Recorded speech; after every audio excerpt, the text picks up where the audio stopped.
Hello, hello. Welcome, everyone. Thank you for being here. Hello, everyone who's on the streaming. Welcome to this conversation. Today, we're going to have Matthew Manos, who is a designer, strategist.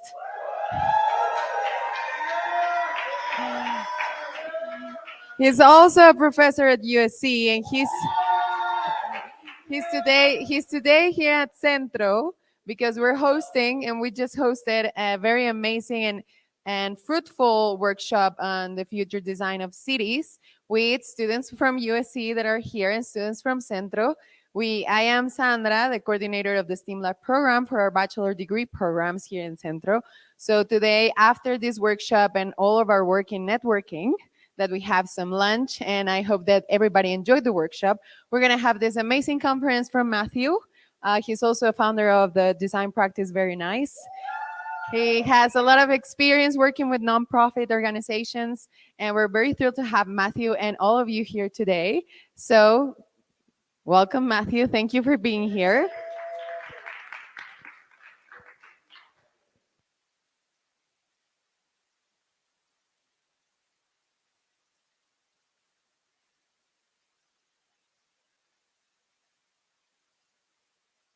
Oh, there we go. Okay. All right. So hello, everybody. Thank you for being here. Thanks to everybody tuning in online as well. A wallet,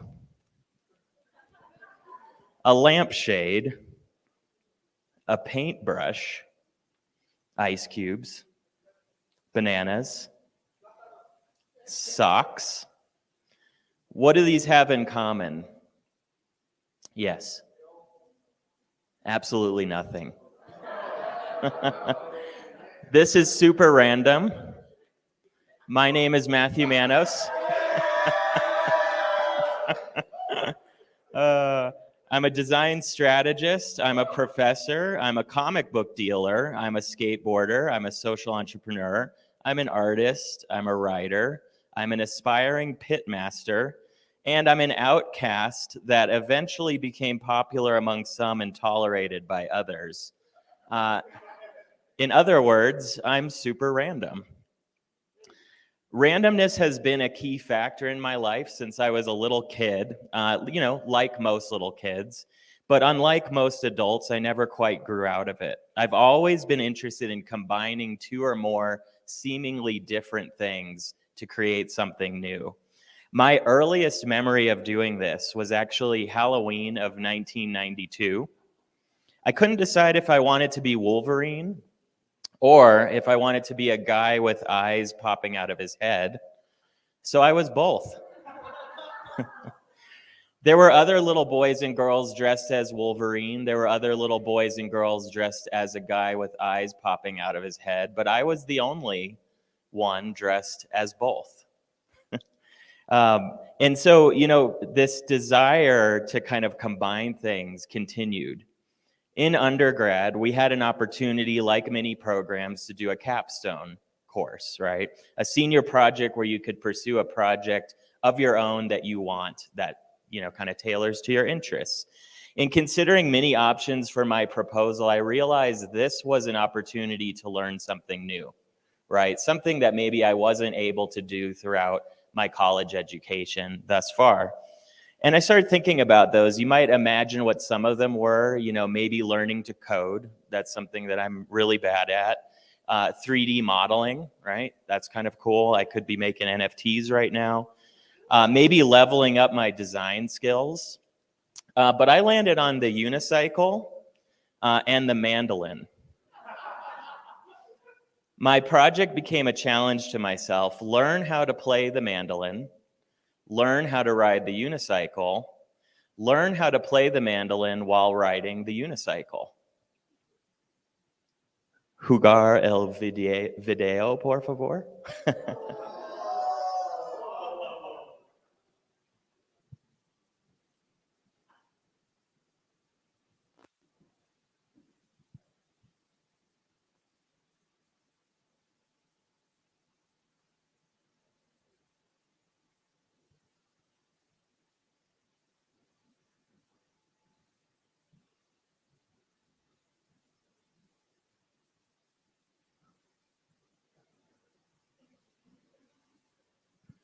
It's coming.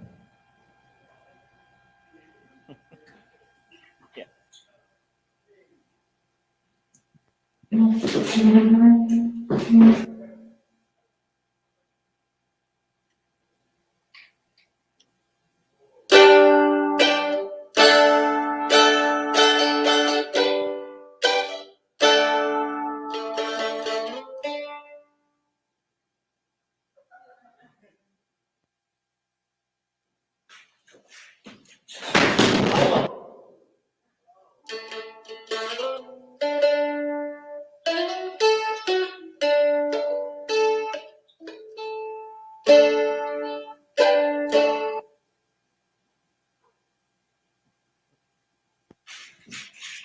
Yeah.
That was mandolin and unicycle.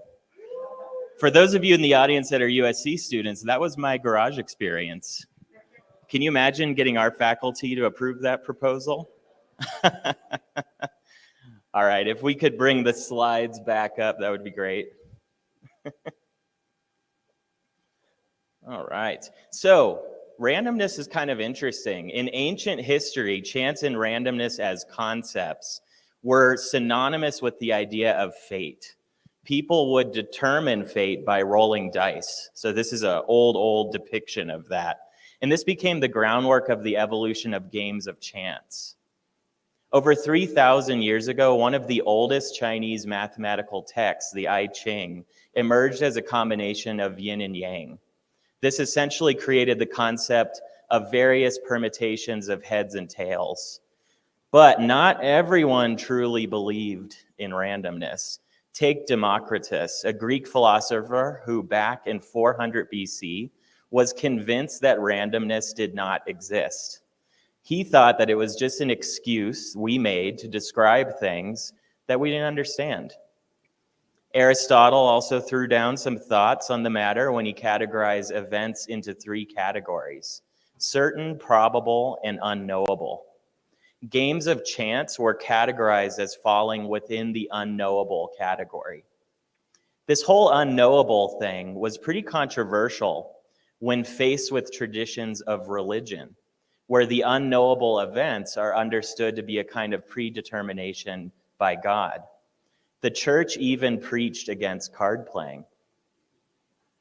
As time went on, all kinds of theories related to randomness emerged, from a paper in 1620 by Galileo titled On a Discovery Concerning Dice, to Pascal's probability theory, to Leibniz's work on the infinitesimal calculus, don't tell me to explain that, to the concept of entropy coined by Clausius in 1865. This whole random thing started to become a whole lot less random. Jump forward to today. Randomness, specifically deliberate randomness, is a core part of the development of computer science as a way to more effectively design algorithms. In a world where speed and efficiency is celebrated, it is quick to assume that embracing randomness would be at odds. But in my own work, I've found the power of randomness and this idea of intentional inefficiency to serve as a powerful tool for the development of a more creative and maybe even disruptive mindset that can help us better understand, frame, challenge, tackle unique problems of all kinds of shapes and sizes. So let me give you some examples. When I was pursuing my MFA at Art Center College of Design in Pasadena, I was feeling lost when it came to developing a project around my central thesis, my area of interest, which happened to be methods for serendipitous business model generation. I had been told to go on a walk to clear my mind, and to make the walk interesting, I thought that I would make a game out of it. So I'm going to tell you about that walk. First, I walked 100 steps. I took note of the first non-living thing that I saw, happened to be a park bench. That was going to be the product of my business. I then walked another 100 steps, took note of the first living thing that I saw, happened to be a dog, and that would be the customer or the audience for my product. And then I walked a final 100 steps, took note of the space that I was in, and that was going to be the location or the industry of my business, in this case, a railroad station. And so I invented a park bench for dogs waiting at railroad stations. Now, was this a billion-dollar idea? No. But something that I took away from it is that actually forcing myself to try to piece this together, to try to imagine how this could work, challenged my old ideas to compete. And that helped me generate more ideas that ended up being even more productive. This also taught me that there can be really sort of a power to developing a framework for randomness that maybe I could continue to pursue in some way. And so I did. I created a card game. And essentially the way that the card game worked was there were 3 different decks. One deck was around an archetype of the future, so growth, collapse, constraint, or transformation. Another was around some kind of trend or signal of change, like we've talked about in the workshop today. And then the other deck was just sort of some existing thing, right? Like a barber shop or a bicycle or whatever it might be. People would draw one card from each deck, and then they would have to create a concept for a business that could combine those 3 things. By the end of the project, I actually kind of took it to the next level, okay? So I went from a walk to a card game, thought I would sort of level up and actually create a simple process for algorithmically generating business plans. And so that's what I did. By the end of the project, I generated 1,000 business plans. Some of them, were realistic. Some were bizarre, and then some were oddly offensive as well. Now, left with this stack of business plans, I figured my best option would be to submit all of them one by one to the top VC firms in Silicon Valley. And so I did that. I mailed 1,000 different applications for their consideration. And all that it said was for your consideration on the envelope, and then there was a machine-generated business plan. I never heard back from any of them.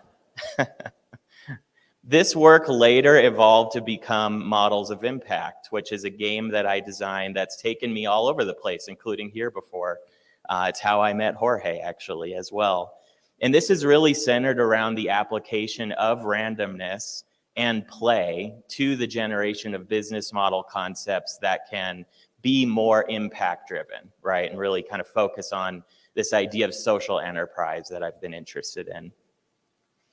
And so, I figure why not demo this with you all, right? And those of you listening at home, I would love for you to actually take out a piece of paper, maybe come up with a concept. For those of you that are here, turn to your neighbor and we'll figure something out together, all right? But first, what I do need 12 things from you. What are we interested in? Does anybody have some interests? Just food. Food, crypto. Wrestling. What else? Dance. Mexico City. SpongeBob. Matthew Manos. No one's ever done that. That's interesting. Babies. Okay, we need 4 more. Skateboarding. Did I hear photography? I think so, right? Okay, skateboarding, motorcycles, music, and photography, okay? All right, so we've got food, we've got cryptocurrency, we've got wrestling, we've got dance, we've got Mexico City, we've got SpongeBob, we've got Matthew Manos, we've got babies, we've got skateboarding, we've got motorcycles, music, and photography. So in some way, this list represents this room, right? We didn't get something from everyone, but it represents you in some way. Now, can I have a volunteer from the front row come up here? Let's go. Yeah, Sumit. Okay. So you're going to roll this die for me, and you're going to tell me what number it is. Okay, what did we get? 10. Okay. So everybody, we're dealing with motorcycles, okay? Now, can you roll that 2 more times for us?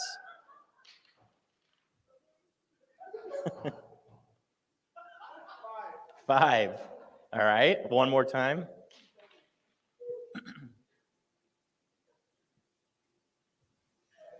7. Okay, perfect. Thank you. Appreciate it. All right, so you're all about to try this in real time, okay? We need to come up with some kind of business concept. Turn to your partner for motorcycles, and then it also has to include a 1-for-1 model. Okay, so that's a model where somebody purchases a product or a service, and then that exact same product or service is donated elsewhere. Tom's Shoes is a famous example of this. And then number 7, which is membership or subscription. So this, you can think about things like magazines or mystery boxes, right? Concepts of products, of items that come to you regularly in exchange for you paying for them regularly as well, okay? So turn to your partner, come up with an idea that can combine motorcycles, 1-for-1, and membership.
Okay, everybody, let's hear some of these ideas.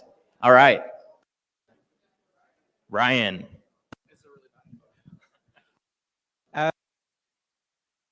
Donor.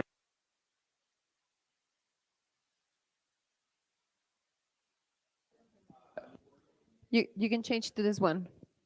That one's not okay. working. Here, use this one. Hello? Oh, there it goes. Oh, there you are. Yeah, start again. The mic is not like you're. Hello? There we go. So since motorcyclists are just organ donors on wheels, we are considering a for-profit membership program of organ replacements where every time, or if the motorcyclist needs an organ replacement, they get free access, but when they die, they can't give the organs away. So it's 1-for-1 in that sense. That is dark. That is very dark. We had an idea where you can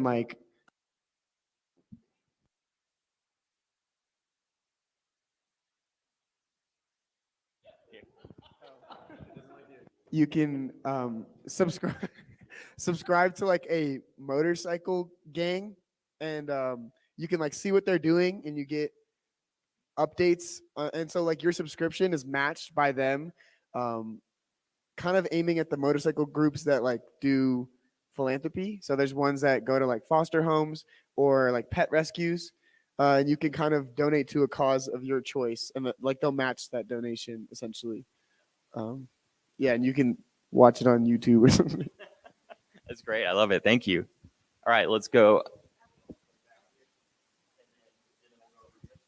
Hello.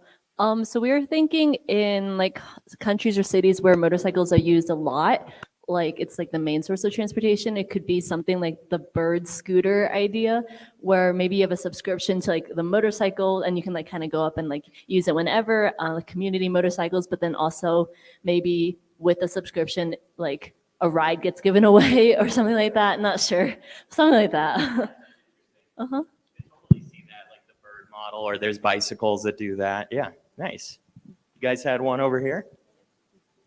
We were thinking of a membership where you pay and you get a piece of a motorcycle each month. So by the end of it, you complete your motorcycle. And when for each motorcycle completed, you donate a bus for a school. Wow, cool. Nice. There you go. That reminds me, there's a song called One Piece at a Time by Johnny Cash. You should listen to it because that's like the soundtrack of that idea. Yeah, awesome. Let's hear, you guys had one? Yeah. So we had a membership model where, since a lot of bikers have like patches and other like types of accessories, membership focused on like getting new accessories of patches or other types of things that like bikers would wear, and that would also be donated to other places for like community building or other like organizations that also need those types of resources. Very cool. Okay. Have we heard enough? Okay, we've heard enough. Great ideas, everybody. All right, let me hit back up here. Yeah, almost all of them were great ideas. Oh my God. Okay, so there is a scientist or a psychologist, Robert Epstein, and he has this quote: "There's not really any evidence that one person is inherently more creative than another." So this is kind of this ongoing debate, right? Are people born creative? Are they, there we go. Test, yeah. Okay, this is this ongoing debate, right? Are people born creative? Is this something that you can learn, right? People talk about this all of the time. And so he actually did a study where he was trying to find out the answer to that. And so this study, it involved 74 government employees from Orange County. He worked with them over the period of 8 months. And in that time, he was able to watch their capacity for generating ideas increase by 55%. And so he did this by doing regular sort of exercises with them, things, you know, similar to what we just did as well. But he also found that the ability to generate more ideas or maybe gain more clarity around your ideas is also a business imperative. So they were able to trace $3.5 million US dollars in cost savings from the new ideas that were generated through those 8 months. Really impressive. There was a lot of findings from it. My absolute favorite, though, is this idea of seek out impossible tasks.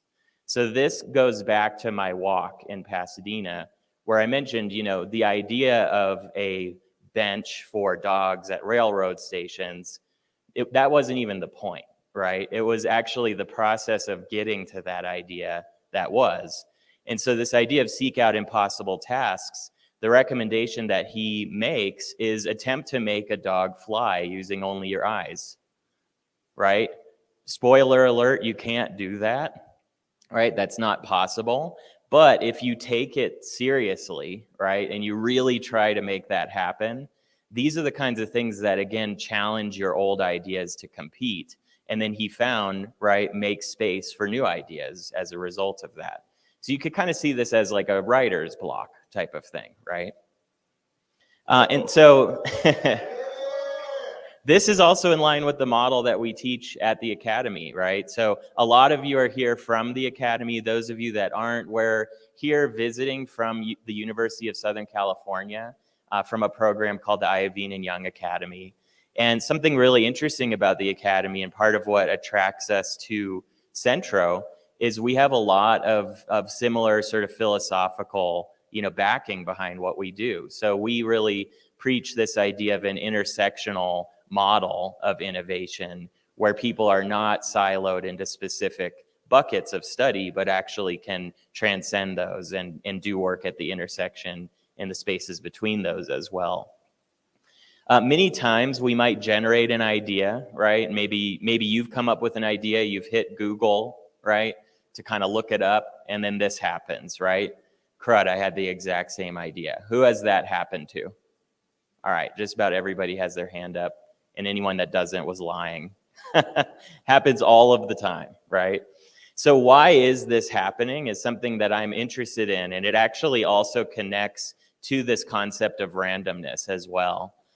So let's imagine that what you're seeing on the screen are 8 different mindsets, right? So 8 different sort of backgrounds, 8 different disciplinary expertise, etc., right? Maybe one's a designer, one's a lawyer, one's a fashion designer, an architect, right? And so on.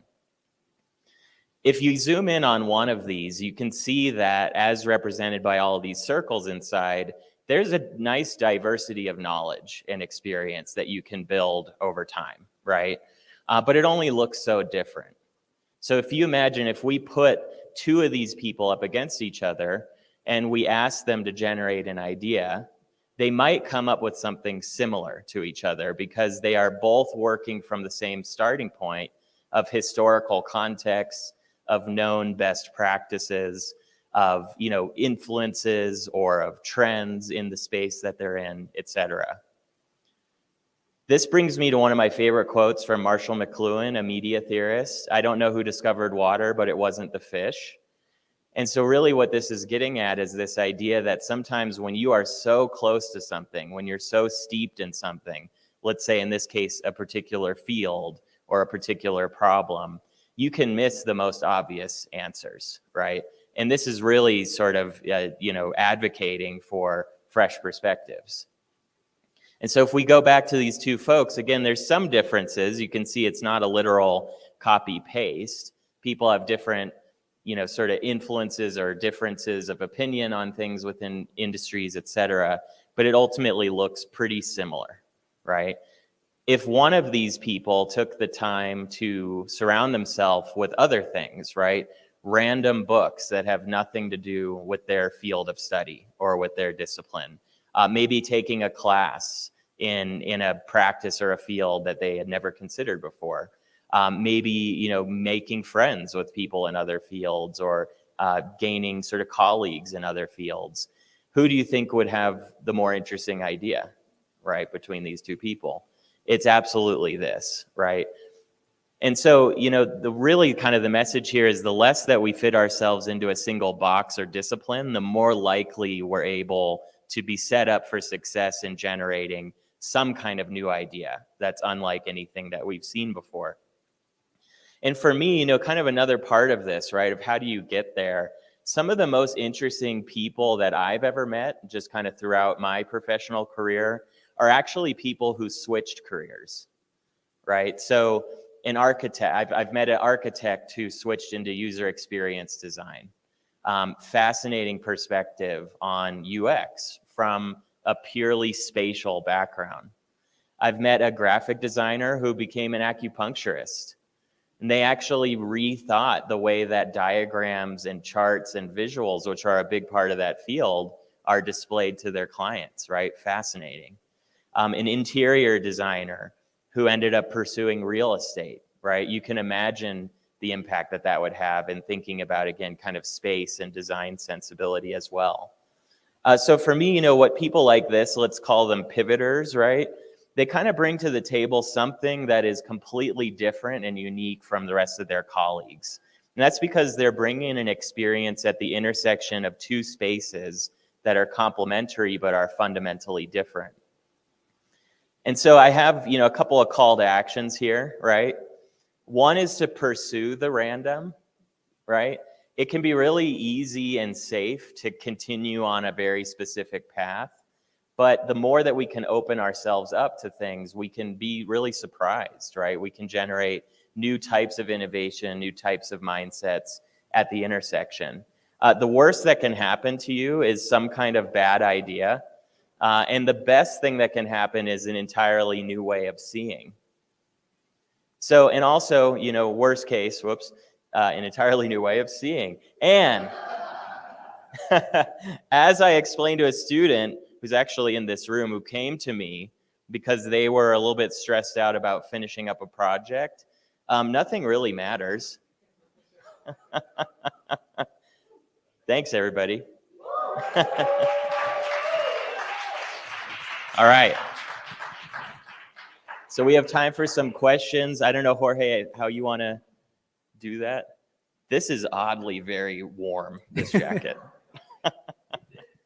It does. Yeah, I'll just walk around the room. Here's the first one.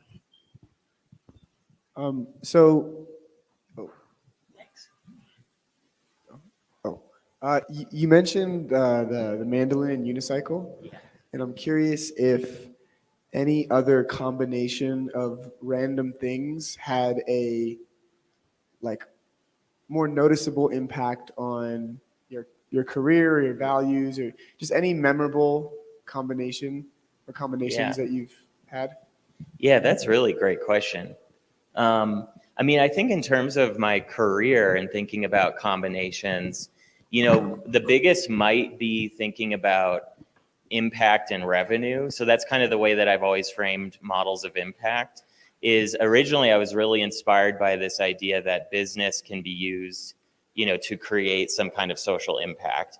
And it's funny, this sounds so obvious now, but it just really was not talked about when I was starting this.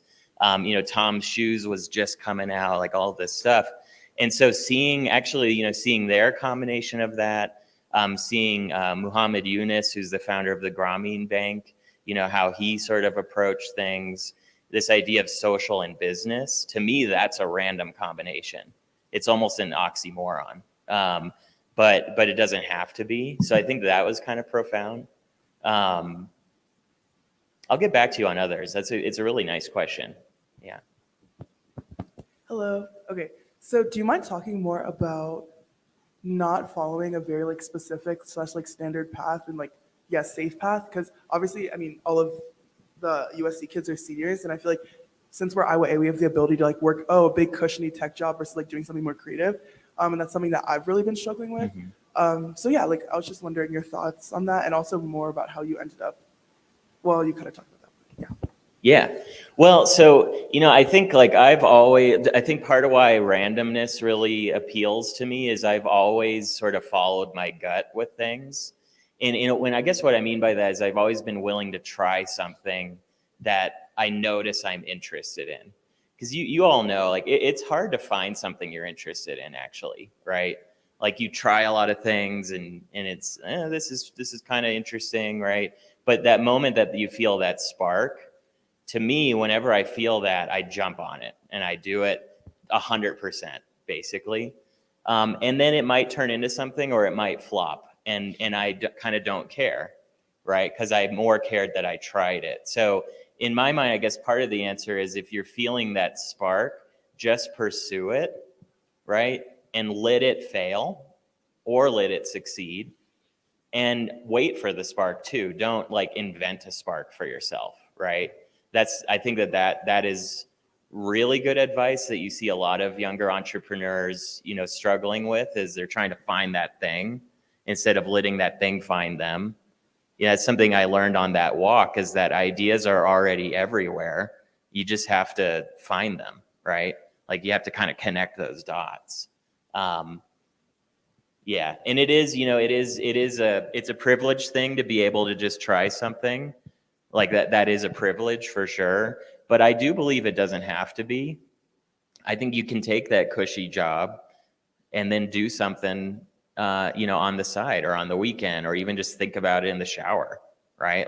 Pursuing that doesn't have to be a paycheck necessarily.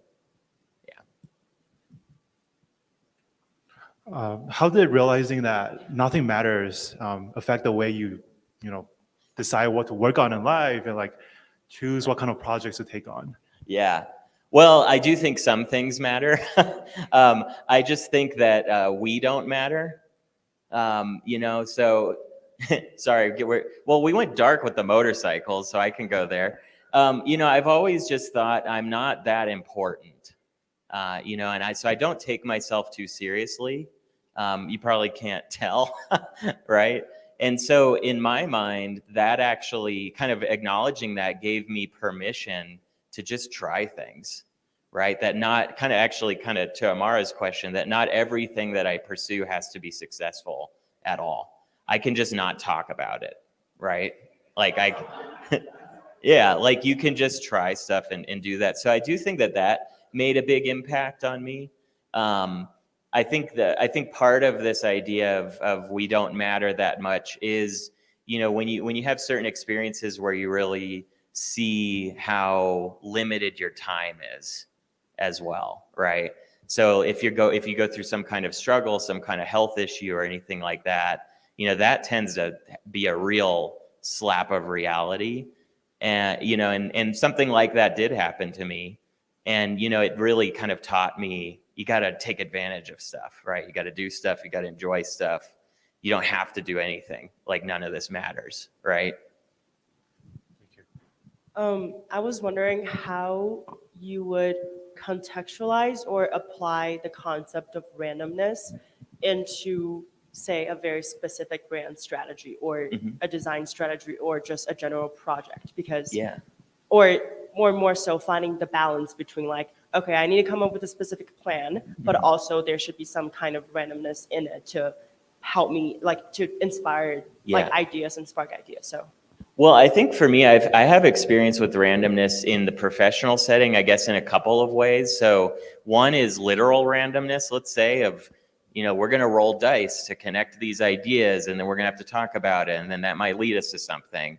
But then the other is creating, I guess, random environments. So I was telling one of our friends, Juan, and then Laura and Lynn yesterday about a workshop I did for the American Heart Association where we used ChatGPT to write haiku about the future of their organization. And then we brought out like 100 tea light candles and they had to stand up and read the poems, right? And so what was funny is, it's kind of, again, like, of course, those poems, they're not going to ever be seen by anybody. Like, it really was just a moment in that space. But all of the more serious conversations that followed that bizarre event, so let's call that like the random event, were just so much more rich and so much more, kind of authentic and honest and less performative as well. So I definitely find, creating spaces for strange encounters in serious places can help people get out of their performative version of themselves as well. So kind of a follow-up on that question. How do you go about doing that in like day-to-day life? Like, I'm presuming you're not like rolling a dice like for every decision you make. So how are you finding things like playing the mandolin and riding a unicycle as you go day to day? Well, I have a lot of side projects, and that tends to be my outlet for kind of randomness. Again, it's sort of like this, you could interpret randomness as this license to just do something. Like a lot of times that's the way that I think about it. So even last night, right? Like we're walking around and then I see this jacket and I was like, I want to wear that jacket for my talk about randomness. So I bought it and then we keep walking and then we hear music and it's like, hey, we should do karaoke, right? So I do stuff like that quite a lot. You guys might be surprised, like wandering around and just kind of jumping into some space or environment. That is one of the things that was hardest for me during COVID. because that completely took that away. As much as I love online stuff, you know, for me, that was like a stab to the heart for sure. So I now take advantage of it even more when I can. And then I think like other things that I do is I have, I'm very much like a person, it's funny, I'm talking about randomness, but I am very much like a person of routine. So for me, in part why I like dice is I like randomness, but I really like structure, right? So dice to me are kind of a representation of that. And so I bring that up as kind of preamble to, I'll walk the dog. I have to do that every morning, every evening. But sometimes I'll get to the end of our first block and I'll say, is it left or right today? Right? Like it's always the dog walk, but there's like something happens, right? Or, you know, or I'll notice that, you know, something is weird with a neighbor's car, and so I'll knock on their door and then we'll end up talking for a while, you know? So little things like that I think help, you know, even when you're a person of routine. Yeah, hopefully that makes sense. Yeah. Hello. I'm curious how you would define the opposite of randomness, whether that be structure, like you just mentioned, intentionality, or anything else. And if you think there's ever a case in which randomness isn't going to lead to the most interesting result, and that opposite might be a better fit. Yeah. I think, well, it's funny, in looking up all of those kind of philosophers, and this was my first time doing this talk on randomness, so I was learning a lot just in looking all this information up. You know, one of those perspectives is that randomness isn't real. It's just an excuse for things we can't explain. I kind of agree with that, actually. So I don't know if anything isn't random to some extent. But to me, the opposite of randomness is not necessarily intentionality, because I think you can be really intentional about being random.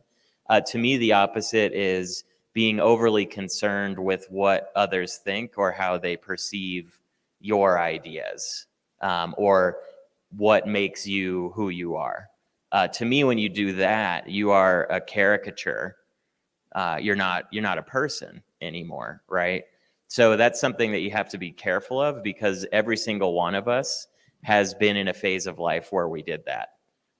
For most of us, it's called high school, right? So to me, randomness is the opposite of randomness is being like performative, being something that you aren't, right? That's a sad thing to happen. Yeah. Have you ever tried making a sandwich with randomized ingredients? You know, it's funny. That's a good question. I've definitely made some weird sandwiches, but with randomized ingredients? Well, I don't know. I once had this idea for a sandwich at Subway that I would request Noah's Ark. And then they would look confused, and then I would say, I want 2 of everything. But I never went through with that. I don't know, that's my sandwich joke, I guess. Yeah.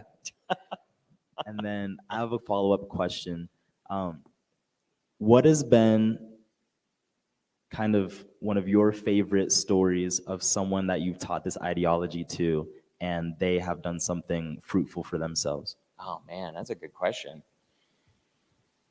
I feel like there's examples in different sort of areas of life. You know, like I could think of friendships where I've encouraged that. I could think of, you know, like consulting environments where that's happened. But to me, you know, one of my best friends is this guy, Austin Bauer, who I write a lot of toolkits with. You know, we do workshops together, et cetera. And actually, I think this was kind of life-changing for both of us, because we used to live in the same building, so we would go to a bar every week and get a beer. And there was one day where we went to the bar, and I said, hey, I kind of want to write, you know, like 100 weird prompts, like things that we could do together, right?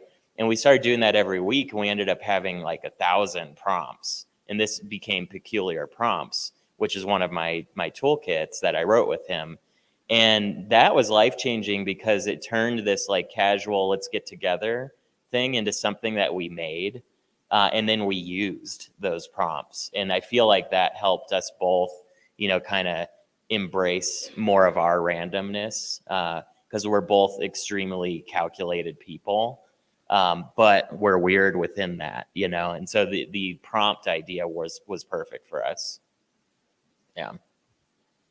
I have a question for you. First, like my husband loves to take random things from the fridge and then put it in the cooking. Sometimes it's great and sometimes it's not that much. So you would be good friends with him. How do you approach structured people about this idea of randomness? Like someone that is super structured and is not like having, something like this or is taking it too seriously. How do you approach them? Well, it's funny because I almost identify as that. As like a very structured person. And so to me, what helps me talk to folks that identify as that is I talk about everything as frameworks or steps. And maybe some people have noticed, but that doesn't make sense, right? Like a lot of design methodologies are presented as this step-by-step, but anybody that actually does the work knows that that's just not how it works. But I always talk about it like that. And I do feel like that has helped maybe the more kind of like conservative or reserved person sort of jump into that philosophy. And I do consider myself to be like very, type A as well. Yeah. Yeah. Well, I'm from Mexico City, and I find my country to be pretty random. So I was wondering if you have seen like many random things in Mexico that have like amazed you. I don't know how many times you've been here, but if you've seen like something of this randomness that I find in my country. Oh yeah, a lot. It's part of why I love coming here actually. So, so one randomness that scares me is the traffic. We're in a shuttle, or anytime I've been here and we're in a car. Actually, this is a great example. I was talking to Jorge about this. It seems incredibly chaotic, but at the same time, it seems like everybody here knows what they're doing, right? So I'm like, this car is going here, this car is going here. I have no idea how this system works, but it's working. And so to me, that's a great example of that. Also, a lot of little things, like there was a cafe that I passed that had a giant sculpture of little Lulu, who is this, like the popular cartoon. And it just didn't really make sense to be there, but it was there and it made that space special. And I took a picture of it, right? So, a lot of little things like that where kind of culture comes out or interests come out in ways that maybe we don't see in the US as much. Yeah. I'm also from Mexico City. I don't know why I said that, but I wanted to know how you found like confidence in your work that didn't really depend on like anything else besides your own vision and your own effort and maybe your own randomness, and how did you manage to through that like find the things that made you like feel comfortable with your job? Yeah, that's a really good question.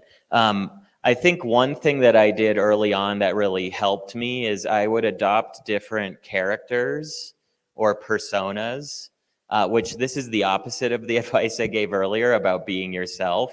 I would intentionally not be myself in certain environments. And so all of a sudden I wasn't me in all of my, strangeness and insecurities. I was Matthew Manos. I was this other guy, right?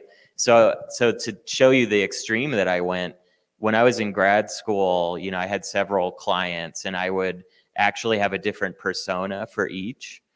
So there was one where I was just really laid back. So every time I saw them, I wore board shorts and like a t-shirt. There was another where I would always be wearing a full suit.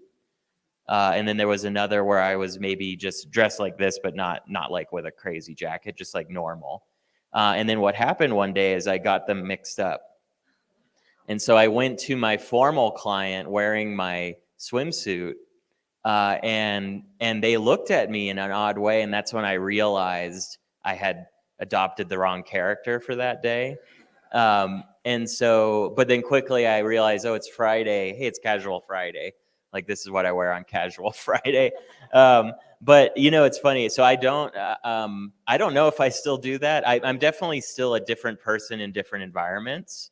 But you know, I don't do it to that extreme, but doing that helped a lot, actually. Kind of like a similar sentiment to the somewhat negative sounding, you know, statement of we just kind of don't matter. Right? Like, if you kind of pretend to be something else, you know, that version of you doesn't matter. That version of you can be humiliated. Doesn't matter, right? It's not you. So that helped me a lot. And then as I started to do more projects that were interesting, or, you know, got like press for things, that really boosted my confidence as well. I will say that those things are kind of dangerous to pursue, though, because they're not really indicators of anything. And that's something I've learned later on. I used to really care about those types of things. You've got to be happy with what you're doing, right? You've got to like what you're doing, not what people are writing about what you're doing.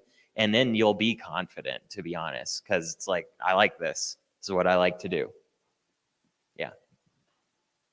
I guess I guess it's kind of the same question, and I think you already answered the most part. But I was curious if you have any like point of your life where you found it really difficult to pursue like the mindset of randomness and openness, and you kind of like define it from Richard's question, like the opposite of randomness, like you kind of like be too conscious of what others perceive you. I don't know, like it could be your personal experience, but like for those who are, I don't know, I feel like as we go through our lives, sometimes like we tend to like forget like those, keeping those kind of mindset. Like for that, do you find any like tactics or tips for us to keep going back to the same mindset of like opening to the new possibilities? Yeah. Gosh, that's a good question, because I definitely go through, you know, struggles to be creative, or maybe not even to be creative, but just to be willing to do something, because it takes a lot of energy to do these like projects, right? And I think, you know, whenever I find myself in that mindset, I try to reflect on, you know, why am I doing this stuff? You know, what was the initial reason I did any of this, right? And that kind of helps sometimes, you know, that helps sometimes. I do think also making sure, you know, something that I used to not care about at all that I care more about now is taking care of yourself. I used to, you know, really treat myself pretty badly in the interest of accumulating things, right? Like accumulating experiences or whatever it might be. But I found that like if you do kind of just forget about the projects you're working on for a weekend, they're still going to be there. And that actually helps you stay creative, because then you're not burnt out, right? I've been burnt out so many times in my career already. And it's like, it was my own fault, right? No one did that to me. It was just the idea of not taking kind of that space for yourself to do something else, right? Yeah, one more. Okay, hi. I feel like a lot of the times people, or at least myself, are worried about like having that like one perfect version of yourself. Like that's like that'll get you to be the most successful or the most likable. And I was wondering, with your like 3 different personas that you were putting on, if you found any difference in how the clients are treating you. Oh yeah, there was definitely a difference. Yeah, the whole tone would be different. Yeah. And you know, I think like after a while you start to see, okay, this is the version that I like. You know, this is the version that I want to be. Because I also was probably, I don't know, 20, 21 years old. So I was still figuring out who I even was, right? So experimenting a bit like that was actually kind of helpful. Like what are multiple paths that I could take? But I guess, you know, on this idea of success, and this is probably a good note to end on, is, you know, success is up to you to define, right? I think one of the big things I try to say, and it almost sounds like corny, but just try not to compare yourself to other people, right? There's a spiritual leader named Ram Dass, and he said the game is not about becoming somebody, it's about becoming nobody. And I really have always loved that quote because we are taught to be somebody our whole lives, right? And so how can you actually not be like everybody else? How can you be yourself, right? Be intentional about who you are, what you want, and be willing to try things, right? Yeah. Thank you. Yeah, thanks guys. Thanks for having me. Thank you very much, Matthew. It does resonate with me, this pivotal thing. You know, I went to designer, to developer, to journalist, to education, and it's been a journey. And I think if I was in school, back in school, when I was in grade school, undergrad, the thing that I would have loved to learn is don't take yourself too seriously, you know, so you can change whenever you want. And this idea about success, you know, it's something that you put yourself to, and that is so important. And I'm so glad that you are here hearing this now. And thank you very much for being with us. Thank you everyone that was online. Thank you all Centro students that are here, all the STEAM Lab students. This is what STEAM Lab does for all of you. And thank you, Jorge, for putting up to this also. Thank you for all the staff in Centro. Bye bye.